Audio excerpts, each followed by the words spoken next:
सरकारी मुलाजमीन को अब पेंशन नहीं मिलेगी। स्कूल कॉलेजेस बंद, असाजा का एहतजाज जारी।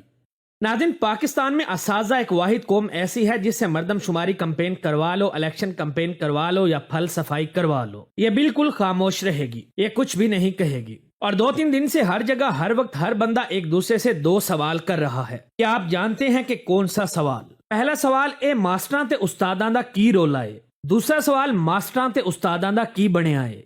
तो नाज़रीन, आज की इस वीडियो में मैं आप लोगों को इन 2 सवालों के जवाब देने की कोशिश करूंगा, लिहाजा वीडियो को आखिर तक जरूर देखें। नाज़रीन, आपको बताता चलूं कि सबसे पहले तो ये असाजा का मसला बिल्कुल भी नहीं है, बल्कि ये 2 ताकतवर इदारों को छोड़कर बाकी तमाम मुलाजमीन का मसला है, जिसमें मैं और आप दोनों शामिल हैं। मसला ये है कि मुलाजमीन को नौकरी देते वक्त आइन ने जो हकूक दिए थे, अब वो तमाम हकूक खत्म किए जा रहे हैं। आपको बताता चलूं कि ग्रेड 1 के स्वीपर से लेकर ग्रेड 20 के ऑफिसर तक हर बंदा नौकरी के पहले दिन से लेकर आखिरी दिन तक अपनी असल तनख्वाह से कटौती करवाता रहता है। क्या आप जानते हैं कि ये क्यों करवाता है? ये इसलिए करवाता है कि जब ये रिटायर्ड हो जाएगा तो रिटायरमेंट मिलेगी, जिससे अपनी बेटी की शादी कर लेगा या फिर अपने पुराने टूटे हुए मकान की मुरम्मत करवा लेगा। और अब हुकूमत ये हक इन सरकारी मुलाजमीन असाजा से छीनकर खत्म कर रही है। नाज़रीन, जब कोई इंसान बिजनेस करता है तो ये बिजनेस उसकी वफात के बाद उसके बेटे और उसके बाद नस्ल दर नस्ल ट्रांसफर होता जाता है और फैलता चला जाता है।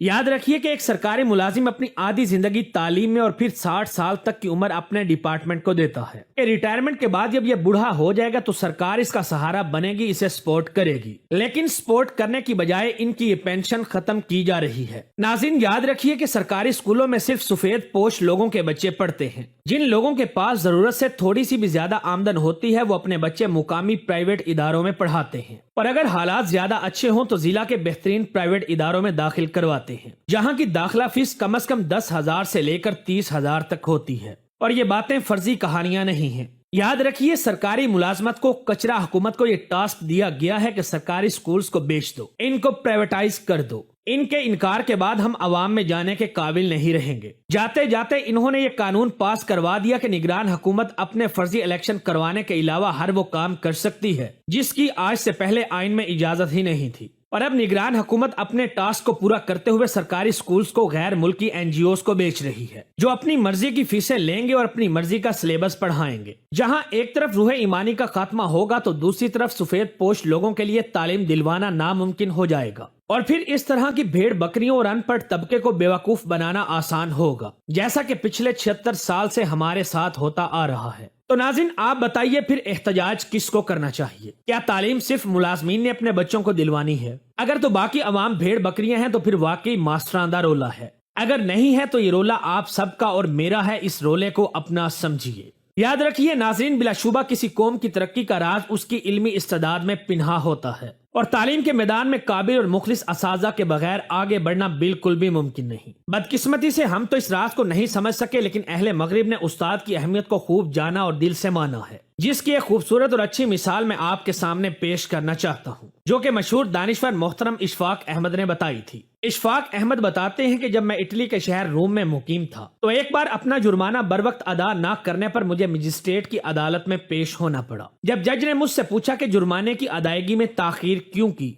इन्होंने बताया कि मैं एक टीचर हूं और कुछ दिनों से मसरूफ था, इसलिए जुर्माना अदा नहीं कर पाया। इशफाक अहमद बताते हैं कि इससे पहले मैं जुमला मुकम्मल करता जज अपनी जगह से खड़ा हो गया और बाआवाज़े बुलंद कहने लगा। ये जुमला कौन सा था? आपने दिमाग की खिड़कियों को खोल के सुनना है, जो कि मैं स्पेशली अपने हुक्मरानों को डेडिकेट करना चाहता हूँ। इशफाक अहमद बताते हैं कि जज ने कहा कि अदालत में एक उस्ताद तशरीफ लाए हैं। ये बात सुनते ही अदालत में मौजूद तमाम लोग अपनी नशिस्तों पर खड़े हो गए। इशफाक अहमद बताते हैं कि उस दिन मुझे मालूम हुआ कि इस कौम की तरक्की का राज क्या है। नाज़रीन, याद रखिए कि जो कौमें अपने असाजा की कदर नहीं करती वो बर्बादी का शिकार हो जाती हैं। और याद रखें, हमारा दुश्मन और कोई भी नहीं है, हमारा अपना शुमार भी हमारे दुश्मनों में है। दूसरी बात याद रखिए कि वो जंग इंसान कभी भी नहीं जीत सकता जिस जंग में उसका दुश्मन उसके घर का आदमी हो। तीसरी बात याद रखिए, हम किसी की मदद क्या खाक करेंगे, हम अपनी बर्बादी खुद कर रहे हैं। हम किसी की मदद नहीं कर सकते, हम अपने दुश्मन खुद हैं। अगर आपको ये वीडियो अच्छी लगी हो तो अपने असाजा को डेडिकेट करने के लिए इसे अपने दोस्तों के साथ फेसबुक, व्हाट्सएप और दीगर सोशल मीडिया साइट्स पर भी शेयर करें। नाज़रीन, आज वो वक्त आ चुका है कि अपने असाजा के लिए हमें खड़ा होना है। इससे पहले सारी जिंदगी वो आपके लिए खड़े रहे।